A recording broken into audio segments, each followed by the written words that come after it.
Some Twitter beef between some Kazuya and some Ike. Well, I mean, everyone knows who rm8 is, but you know what I mean. And then I shit you not, that was probably the most hype crowd Ultimate has been like the entire weekend. Two players would sit side by side, both of whom are not just representing their country and their provinces, but representing their pride. On the left is Niko4, a hometown meme machine, and Kazuya from Chilliwack, British Columbia, here to represent the province that the tournament is currently being presented in. On the right, rm8, a Wi-Fi warrior Ike player from Edmonton, Alberta, and here not only to take down all that oppose him, but to prove a point. And behind them, over 100 spectators from around the world, some not knowing why this is happening, some learning why this is happening, but others that couldn't wait to see one of them fall. Here's the story of Niko4 versus rm8. Now, let's start with some context.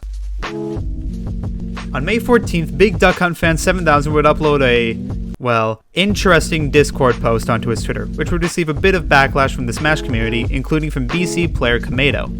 This in turn would reveal a tweet from Niko4 showing his recent pools, showing that he would be versing rm8 in said pools. This would receive a lot of attention from the BC Smash community, one of those being the savior of France himself, Tony Chen.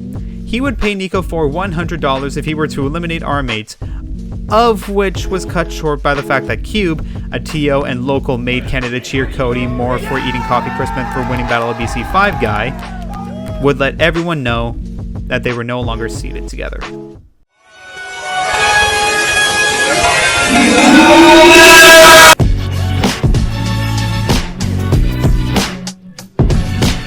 But then, on May 16th, at 7:53 in the morning Pacific Standard Time, a quote retweet to the original Cube tweet would be released, breaking BC Smash and Alberta Smash. Due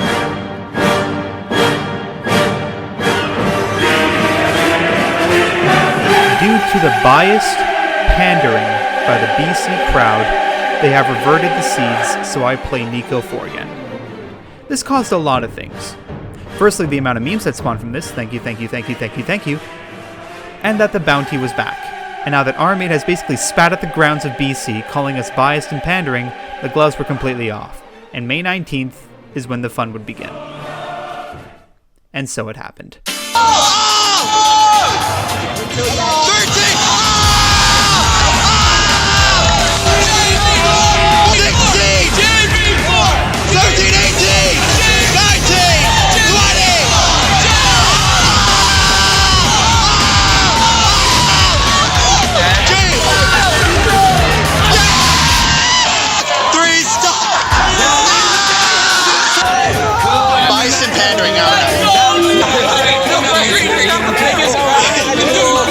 I think there's gonna be bigger casual.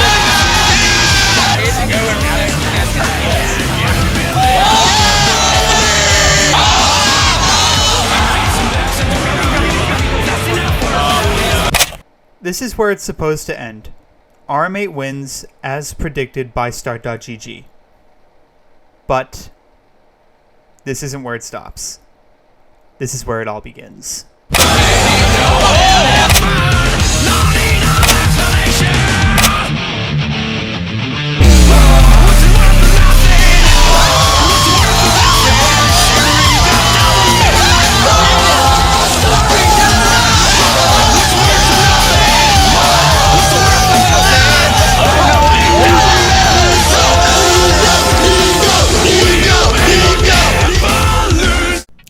From my point of view, this was the most hype moment of Battle of BC 5. Something about the feeling of almost everyone there knowing why this is happening, it just felt like, well, home.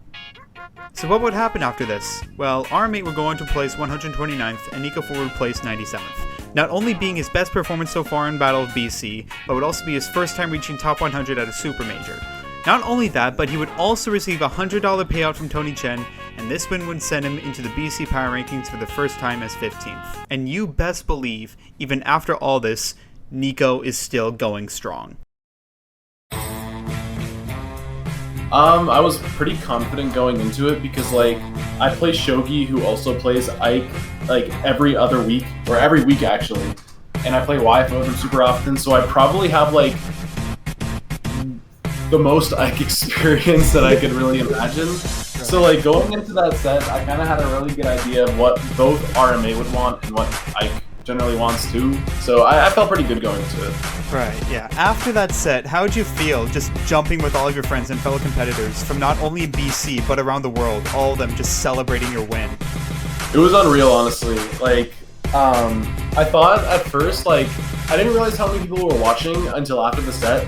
I thought it was just like, you know, Fraser Valley and a couple BC players, but I turned around and saw that like people in the top 10 were watching. Yeah. There was like people in the crowd. It was probably the most unreal experience I've ever had in Smash, and it's gonna be hard to top it, but like, it was really awesome.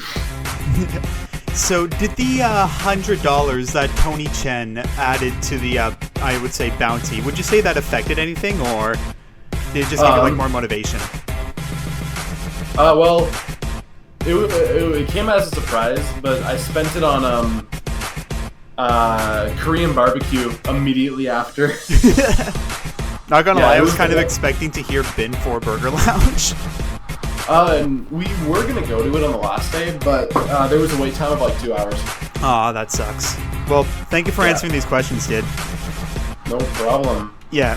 Alright, you have fun playing Binding of Isaac. Thank you. Alright, see ya. Alright, see ya.